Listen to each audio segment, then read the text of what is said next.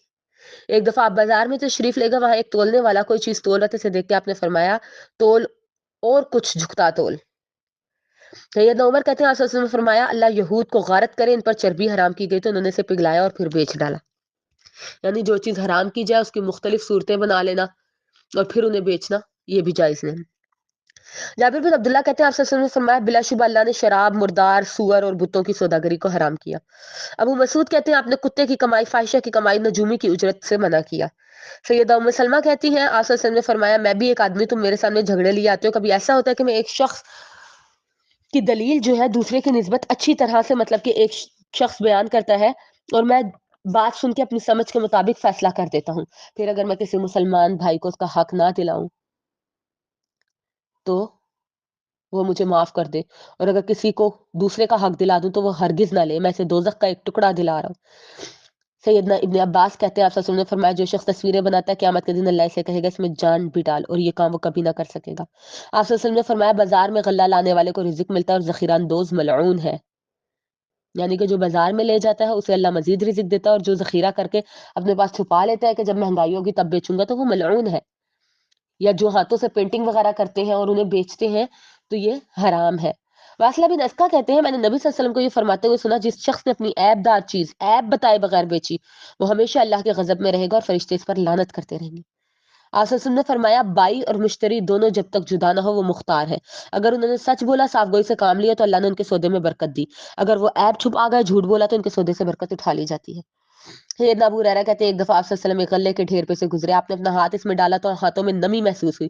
آپ نے پوچھا اے غلے والے یہ کیا ہے؟ وہ کہنے لگا یا رسول اللہ بارش ہو گئی تھی. تو آپ نے فرمایا تو نے اس گیلے مال کو ڈھیر کے اوپر کیوں نہ رکھا تاکہ لوگ اسے دیکھ کے لیں؟ پھر آپ نے فرمایا جس نے دھوکہ دیا اس کا مجھ سے کوئی تعلق نہیں. آپ صلی اللہ علیہ وسلم نے فرمایا جب تم میں سے کوئی اونٹنی یا بکری خریدے جس کا دودھ روک کر زیادہ دکھایا گیا ہو تو دودھ دھونے کے بعد خریدنے والوں کو دونوں باتوں میں سے ایک کا اختیار ہے، چاہے تو رکھ لے چاہے تو واپس کر دے. بعض اوقات جو ہے نا بکریوں کا دودھ جو ہے وہ روک لیا جاتا ہے، مطلب کہ دھویا نہیں جاتا، اور جو ہے جب بیچنے لگتے ہیں نا تو دکھاتے ہیں کہ دیکھیں کتنا اس کے تھنوں میں دودھ ہے، مطلب 1-2 دن اس کا دودھ نہیں نکالتے اور وہ صحیح جب اچھا خاصا اتر جاتا ہے تو پھر اس کے بعد جو ہے اسے بیچتے ہیں، تو یہ بھی منع ہے. سیدنا جابر بن عبداللہ فرماتے ہیں آپ صلی اللہ علیہ وسلم نے محاکلہ یعنی کھیتی پکنے سے پہلے سودا کرنے سے منع کیا، مزابنہ یعنی کھجور انگور پکنے سے پہلے بیچنے سے منع کیا، مخابرہ زمین کو بٹائی پر دینا جس کی بعد میں اجازت دے دی گئی تھی، پہلے منع کیا تھا اس سے، معادمہ بیع سنین یعنی چند سالوں کی فصل کا پیشگی سودا لینے سے، سنیہ یعنی سودا چکاتے وقت چند درختوں یا کھیتی کا کچھ حصہ مستثنا کر لینے سے منع فرمایا، اور بیع ارایا یعنی چھوٹے پیمانے پر بے کرنے سے آپ نے منع کیا تھا.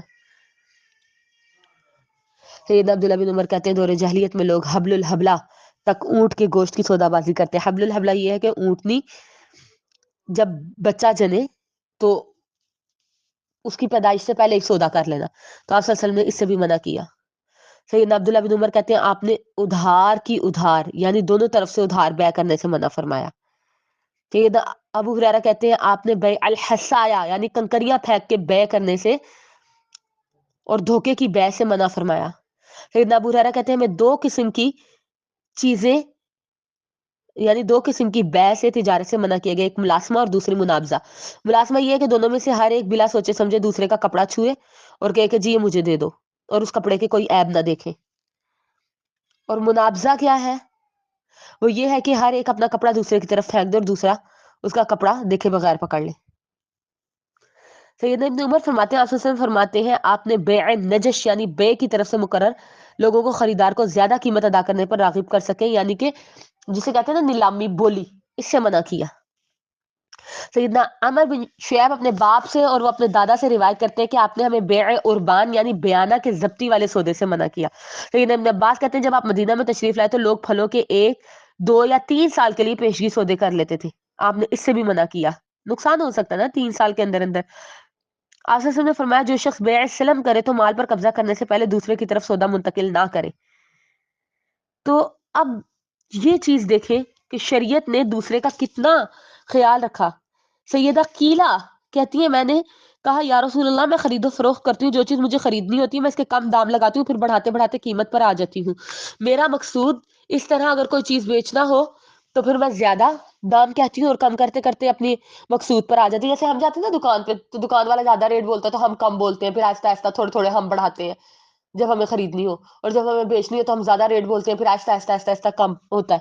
تو آپ صلی اللہ علیہ وسلم نے فرمایا یہ کام اچھا نہیں, جو چیز جتنے کی بیچنا چاہتی ہو اتنے ہی دام دو, لینے والا چاہے گا تو لے گا ورنہ نہیں, اور جو چیز خریدو اس کی بھی ایک ہی قیمت کہہ دو, دینے والا چاہے تو دے ورنہ نہ دے.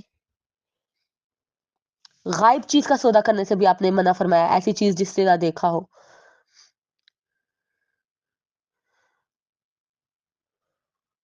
اور آپ صلی اللہ علیہ وسلم نے کہا جب کوئی چیز بیچے تو ماپ کر خریدے تو ماپ کے.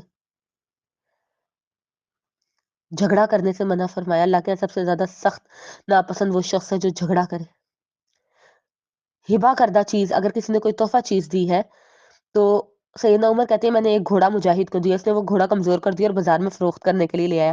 میں نے چاہا کہ اب یہ سستے داموں مل رہا ہے تو خرید لوں. میں نے آپ سے پوچھا تو آپ نے فرمایا اسے مت خریدو, خواہ تجھے 1 درہم میں ہی دے, کیونکہ اپنی چیز کو واپس لینے والا اس کتے کی طرح جو کہہ کر کے پھر چاٹ لیتے. تو یہ ساری چیزیں شریعت نے بتائی ہیں. آپ نے فرمایا جب کوئی شخص غلہ خریدے جب تک پوری تسلی نہ ہو اسے فروخت نہ کرے, کسی کا سودا خراب نہ کرے, سودے پہ سودا نہ کرے, قیمت کم کر کے یا قیمت زیادہ کر کے کسی کو نقصان نہ پہنچائے, کسی کی مجبوری سے فائدہ نہ اٹھائے. ابو حرا کاشی اپنے چچا سے روایت کرتے ہیں آپ نے فرمایا خبردار ظلم نہ کرو, خبردار کسی کا مال اس کی رضامندی کے بغیر حلال نہیں. جس مال پر قبضہ نہیں ہوا اس سے فائدہ اٹھانا جائز نہیں ہے. شریعت نے یہ ساری چیزیں ہمارے فائدے کے لیے رکھی ہیں, اور یہ چیزیں میں آپ کو کیوں بتا رہی ہوں, ہم میں سے ہر ایک کے شوہر بچے تجارت کر رہے ہیں, انہیں یہ چیزیں سکھانی ہے, اپنی نسلوں میں دین کو لے کے آنا ہے. ملاوٹ والی چیز بیچنے سے منع کیا. خیبر کے دن سیدہ فضالہ کہتی ہیں میں نے ایک ہار 12 دینار میں خریدا جس میں سونا اور نگینے تھے, میں نے انہیں الگ الگ کیا تو سونا ہی 12 دینار سے زیادہ مالیت کا پایا. میں نے اس کا ذکر نبی صلی اللہ علیہ وسلم سے کیا تو آپ نے فرمایا کوئی چیز جب تک الگ الگ نہ کر لی جائے اس کی خرید و فروخت نہ کی جائے. چوری کے مال کی بے, چوری کا مال بھی نہیں آپ بیچ سکتے. جس نے چوری کا مال خریدا اور وہ جانتا تھا کہ وہ چوری کا مال ہے تو چوری کے گناہ اور اس کی سزا میں برابر کا شریک ہوگا. بعض اوقات کوئی چوری کر کے موبائل لے کے آتا ہے نا, سستے داموں بیچ رہا, تو ہم کہتے ہیں ہمارا فائدہ ہے چلو لے لیتے ہیں, یہ بھی منع ہے. سودا واپس موڑ لینا, سودا کرنے کے بعد واپس لے لینا, یہ بھی منع ہے. سیدنا ابو ہریرہ کہتے ہیں آپ صلی اللہ علیہ وسلم نے فرمایا جو شخص سودا واپس موڑ لے قیامت کے دن اللہ اس کی لغزشیں واپس لے لے گا. مسجد میں خرید و فروخت کرنا بھی منع ہے. حدیث میں آتا ہے جب تم مسجد میں کسی کو کوئی چیز بیچتا یا خریدتا دیکھو تو اسے کہو اللہ تمہیں تجارت میں نفع نہ دے. نمازوں کے اوقات میں خرید و فروخت بھی منع ہے, شراکت بھی منع ہے. سیدنا ابو ہریرہ سے مرفوعاً روایت ہے کہ اللہ عز و جل فرماتا ہے 2 شریکوں کا تیسرا میں ہوتا ہوں جب تک کہ کوئی ان میں سے خیانت نہ کرے. پھر جب ان میں کوئی خیانت کرتا تو میں درمیان سے نکل جاتا ہوں. شیطان آ جاتا ہے نا اس جگہ پہ. خیانت نہیں کرنی. تو اللہ کہتا ہے کہ تجارت وہ کرنی ہے جس میں باہمی رضامندی ہو.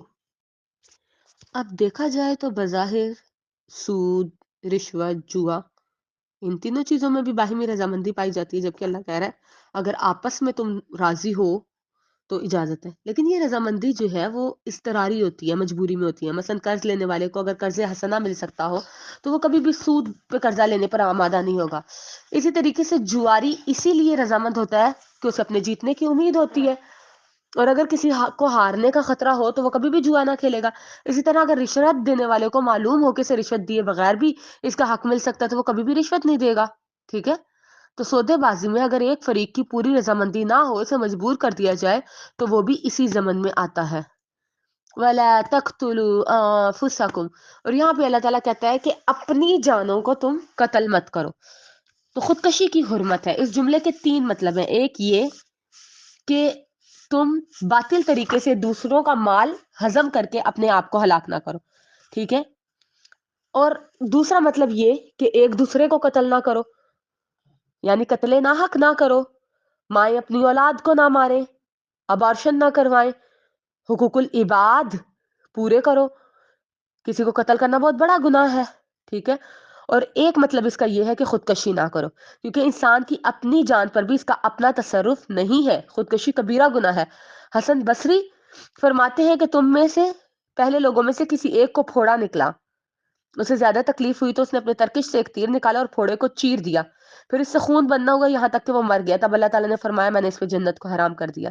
یہ حدیث بیان کرنے کے بعد حضرت حسن نے اپنا ہاتھ مسجد کی طرف بڑھایا اور کہا اللہ کی قسم مجھ سے یہ حدیث جندب بن عبداللہ بجلی نے بیان کیے رسول اللہ کی اس مسجد میں.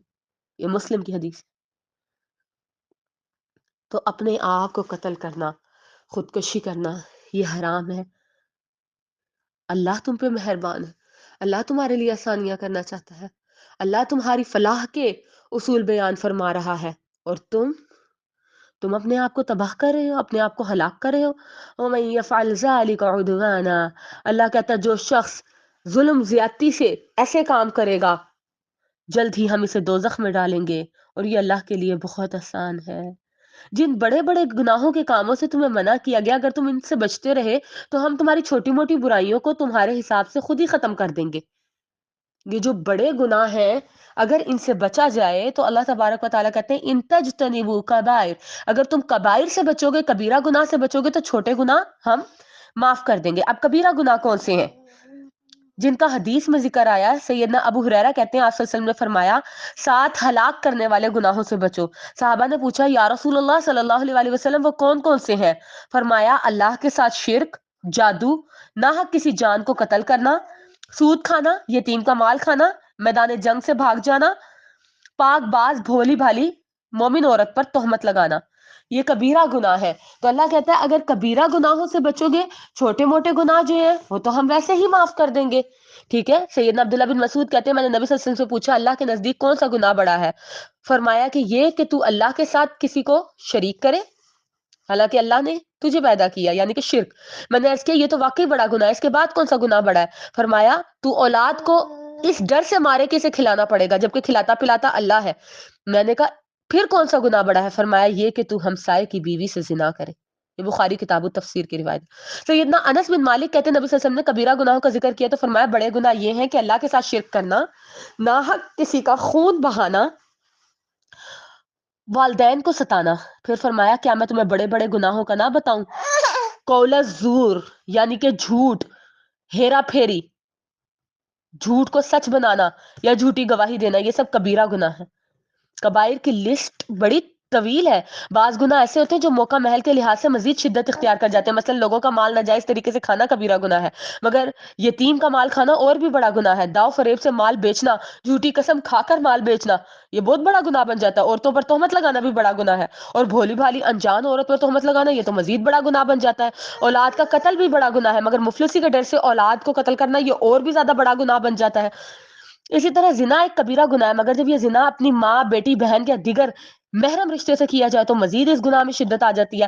اور اگر شادی شدہ عورت یا مرد زنا کرے گا تو یہ گناہ کوارے مرد یا عورت سے زیادہ شدید ہو جائے گا. ایسے ہی ہمسائے کی بیوی سے زنا کرنا کسی دوسری عورت سے زنا کرنے کے نسبت شدید ہوگا. یا بوڑھے آدمی کا زنا کرنا جوان کی نسبت زیادہ شدید ہوگا. اور اگر بوڑھا زانی اپنے ہمسائے کی بیوی سے زنا کرے تو کسی دوسری عورت سے زنا کرنے کی بنسبت اس کا گناہ 3 گنا بڑھ جائے گا. کسی چھوٹے گناہ کو حقیر سمجھتے ہوئے اسے مسلسل کرتے رہ جانا یہ بھی کبیرہ بن جاتا ہے. آپ نے حضرت عائشہ کو مثال سمجھائی تھی نا, آپ نے کہا عائشہ چھوٹے گناہوں سے بچو, کیونکہ چھوٹی چھوٹی لکڑیاں جو ہیں وہ مل کے ایک بہت بڑا الاؤ بن جاتی ہیں. تو چھوٹے گناہ جو ہے وہ آپس میں مل کے جو ہے وہ کبیرہ گناہ بن جاتے ہیں, بڑے گناہ بن جاتے ہیں. اور جن گناہ کا کام کرنے کے بعد اللہ کی فرشتوں کی اور سب لوگوں کی لعنت ہو, جیسے بھویں بنانا, اس پہ اللہ اور اس کے رسول کی لعنت ہے. یا ایسے گناہ جن کے بارے میں کہا گیا کہ اللہ دیکھے گا بھی نہیں, کلام بھی نہیں کرے گا, تو یہ سب کبیرہ گناہ ہے. تو جب انسان ان سے بڑے گناہوں سے بچے گا تو چھوٹے گناہ اللہ ویسے ہی معاف کر دے گا, ان کی جواب طلبی نہیں کرے گا. لیکن اگر بڑے گناہوں سے اجتناب نہیں کیا جائے تو پھر بڑوں کے ساتھ ساتھ چھوٹوں پہ بھی پکڑ ہوگی. ٹھیک ہے, وہاں پہ سورۃ نجم میں جو ہے اللہ تبارک و تعالیٰ نے یہی بات بیان کی. تو سیئات کی جگہ الا لمم کا لفظ آیا. لمم کا معنی بھی چھوٹے گناہ ہے. سیدنا ابن عباس کے مطابق سیئات اور لمم سے مراد وہ چھوٹے گناہ ہیں جو کسی بڑے گناہ کا سبب بنتے ہیں. مثلا حدیث میں آتا ہے, آپ صلی اللہ علیہ وسلم نے فرمایا آنکھ کا بھی زنا ہے, کان کا بھی زنا ہے, زبان کا بھی زنا ہے, اور ہاتھ پاؤں کا بھی زنا ہے. پھر فرج اس کی تصدیق کر دیتا ہے یا تکذیب کر دیتا ہے. یعنی کام شروع ہوتا ہے آنکھ سے, ناک سے, ہاتھ پاؤں سے, اور پھر شرمگاہ پہ اینڈ ہوتا ہے. گویا کہ آنکھ کا زنا غیر محرم کی طرف دیکھنا ہے. ٹھیک ہے, تو یہ ساری چیزیں جو ہیں اللہ تبارک و تعالیٰ نے اسی لیے بیان فرمائی کہ ان سے بچنا چاہیے. تو باقی جو اللہ نے یہ کہا کہ ہم چھوٹے گناہ از خود معاف کر دیں گے, تو وہ چھوٹے گناہ کون سے ہیں؟ مثال کے طور پہ آپ وضو کرتے ہیں, وضو کرنے سے آپ کے بہت سے گناہ جھڑ جاتے ہیں. ٹھیک ہے, اسی طریقے سے جو ہے بیوہ یتیموں وغیرہ کا ساتھ دینا, کیونکہ حسنات جب آتی ہیں نا, ان الحسنات یذہبن السیئات, تو نیکیاں جو ہے وہ برائیوں کو مٹا دیتی ہیں. تو چھوٹے گناہ جو ہے وہ معاف ہو جاتے ہیں, اور اللہ تبارک و تعالیٰ نے کہا ہم چھوٹے گناہ معاف کر کے پھر عزت کی جگہ پہ داخل کریں گے. وَلَا تَتَمَنَّوْا مَا فَضَّلَ اللَّهُ بِهِ بَعْضُكُمْ عَلَى بَعْضٍ. تو جو کچھ مردوں نے کمایا, اللہ کہتا ہے کہ اگر اللہ نے تم میں سے کسی ایک کو دوسرے پہ کچھ فضیلت دے رکھی ہے تو اس کی حوث نہ کرو. ایک دوسرے کو جو فضیلت ملی ہے اس فضیلت پہ جو ہے ایک دوسرے سے جیلس نہ ہو. کیوں نہ حوث کرو, حسد نہ کرو. ٹھیک ہے, حسد جو ہے وہ نیکیوں کو کھا جاتا ہے.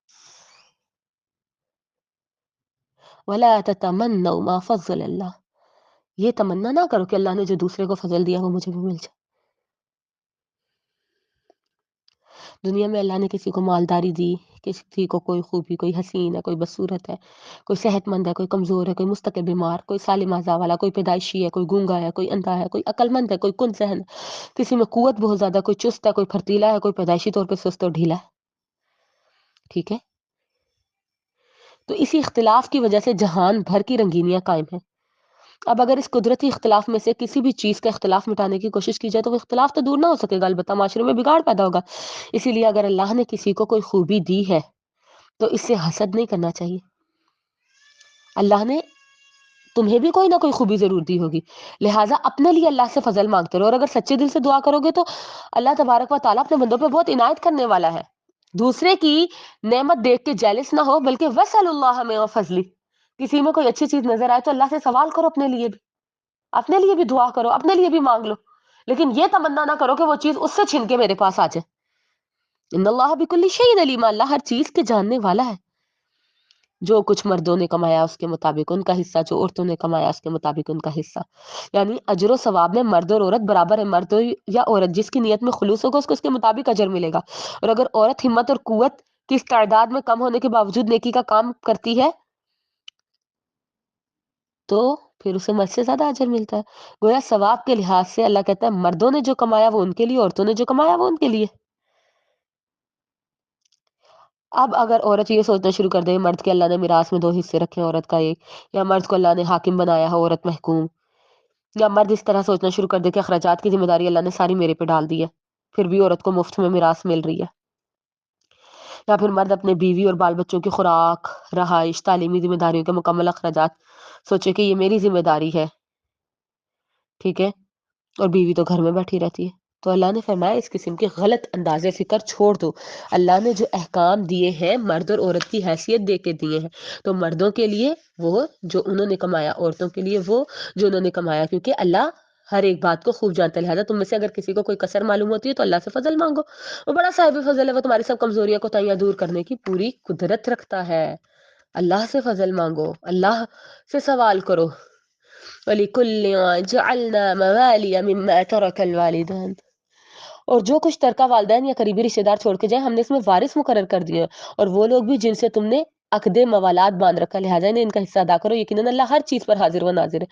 تو یہاں پہ کہا جا رہا ہے کہ ہم نے ہر ایک کا حصہ خود مقرر کر دیا ہے، وارث مقرر کر دیے، تو وہ جن سے تم نے موالات کا عقد باندھا ہے انہیں ان کا حصہ ادا کرو۔ مواخات اور میراث کی بات ہو رہی ہے یہاں پہ بیسیکلی۔ ابن عباس فرماتے ہیں موالی سے مراد وارث ہیں، اور والذین عقدت ایمانکم کا مطلب یہ ہے کہ مہاجرین اسلام جب شروع میں مدینہ آئے تو مہاجر اپنے انصاری بھائی کا وارث ہوتا تھا، یعنی اللہ کے نبی نے ایک مہاجر اور ایک انصاری کو بھائی بنایا۔ جب مواخات ہوئی نا، مسلمان جو ہے جب ہجرت کر کے آئے تو مکہ والوں نے ان کا سب کچھ چھین لیا تھا، تو وہ غریب تھے، نادار تھے، لٹا پٹا قافلہ آیا، تو انصار جو تھے مدینہ والے وہ بہت رچ تھے، کھاتے پیتے تھے، ان کا کاروبار تھا، تو ہر مہاجر اور انصار کو جو ہے آپس میں بھائی بنایا گیا تاکہ ایک دوسرے کا خیال رکھیں اور ایک دوسرے کا ساتھ دیں۔ تو انصاری کے رشتہ داروں کو مہاجر ترکے میں سے نہ دیتے، کیونکہ نبی نے مواخات کرا دی تھی۔ پھر جب مسلمانوں کی معیشت سنبھل گئی تو یہ آیت اتری وَلِكُلٍّ جَعَلْنَا مَوَالِيَ، تو یعنی کہ اب ایسا تھا کہ پہلے وراثت میں بھی مواخات شامل تھی، انصار کو مواخات نہیں ملتی تھی، لیکن مہاجر کو جو ہے وہ وراثت میں حصہ ملتا تھا مہاجر بھائی کو۔ لیکن جب معیشت مضبوط ہو گئی تو پھر ایسے بھائیوں کو حصہ ملنا بند ہو گیا۔ تو یہاں پہ اللہ کہہ رہا ہے وہ لوگ جن سے تم نے قسم کھا کے دوستی کی، مدد اور خیر خواہی کا وعدہ کیا، اب ان کے لیے ترکہ نہیں رہا۔ ہاں وصیت کا حکم باقی ہے، وصیت کر سکتے ہیں ان کے لیے، ٹھیک ہے، وہ بھی 1/3 میں، باقی وراثت میں سے ان کا حصہ ختم کر دیا گیا۔ ان اللہ کان علی کل شیء شہیدا، اللہ ہر چیز پر گواہ ہے، حاضر ناظر ہے، اللہ جانتا ہے۔ جس وقت تک ضرورت تھی، ضرورت کے پیش نظر انصار مہاجر کو بھائی بنایا گیا اور انہیں ایک دوسرے کی وراثت میں جو ہے وہ حصے دار قرار دیا گیا، اور جب ضرورت ختم ہو گئی تو وراثت اللہ تعالیٰ نے خود مقرر کر دی اور ان کا حصہ ختم کر دیا۔ یہ چیز ہے۔ اب وراثت اللہ کی طرف سے فرض ہے، باقی یہ ہے کہ اگر کسی کو کچھ دینا ہے، کسی سے بہت محبت ہے، کوئی آپ کو اپنا بھائی لگتا ہے، آپ کا منہ بولا بھائی ہے، یا کوئی لے پالک بیٹا ہے، تو 1/3 میں سے اس کے لیے وصیت کر سکتے ہیں۔ جزاکم اللہ خیرا کثیرا۔ اللہ سے دعا ہے کہ میں قرآن و سنت کو سمجھنے اور اس کے پر عمل کرنے کی توفیق عطا فرمائے۔ سبحان ربک رب العزۃ عما یصفون وسلام علی المرسلین، الحمد للہ رب العالمین، آمین یا رب العالمین، آمین۔